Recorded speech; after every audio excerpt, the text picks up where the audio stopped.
Ridley said. No, they weren't. Piers rubbed his face with both hands. No use dwelling on it now.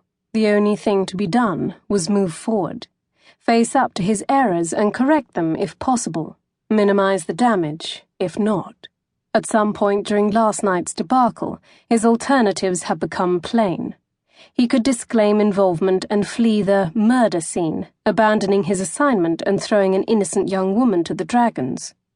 Or he could do his duty, in more ways than one. Naturally, you'll do the honourable thing, Ridley said. You always do. Piers gave him an ironic look. They both knew honour was elusive in this line of work. Oh, they chased after that shiny feeling of patriotic heroism. It was the reason they'd taken the job, after all. But they never seemed to quite grasp it. Meanwhile, shame and guilt nipped at their heels. The best course, he'd learned, was not to examine it too closely. These days he avoided looking inside himself at all. What little honour remained to him was muddled with deception and darkness. This matter with Miss Highwood would be no different, and more was the pity for her sake. She deserved better than what he meant to do today. He tapped the folder on the table. It contained information on every resident, guest, and servant in Parkhurst Manor, including Charlotte Highwood. You've read this. Sum it up for me.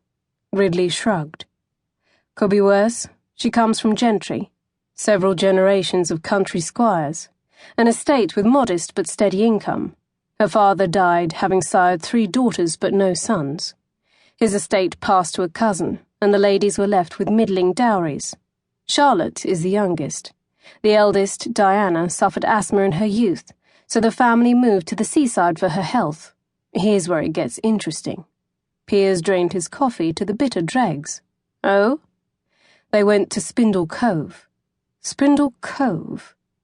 Why does that sound familiar? Before her marriage, Lady Christian Piers spent some time there as well. Violet. You're right.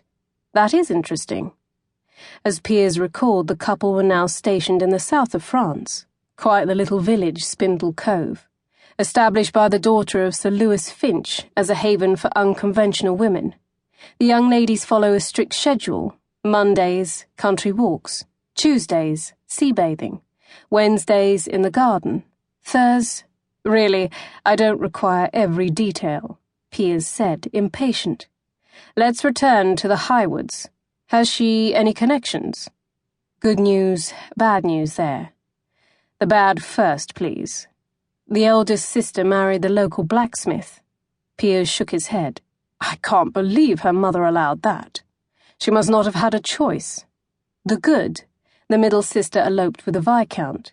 Yes, Charlotte mentioned that. Which viscount again?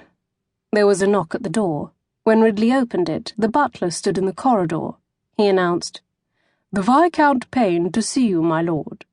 Ridley closed the door, then grinned at Piers. That Viscount. Colin? Is it really you?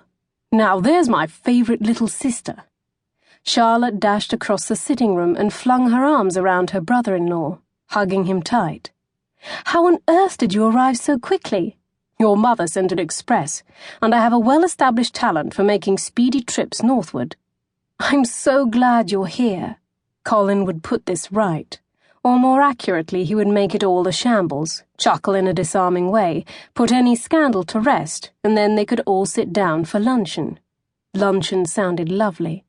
She hadn't been able to eat anything that morning, and she was growing so hungry. Please tell me you're not considering anything stupid like duelling, she said. You know I'm a better shot than you are. Minerva would never forgive me. We're not going to duel. There isn't any need. She sighed with relief. Oh, good. Granville means to propose this morning, and I've agreed to allow it. Propose? But that's absurd. The two of us, we were only talking. Alone, he pointed out. Yes, but it was only when the others came in that we hid. In the window seat.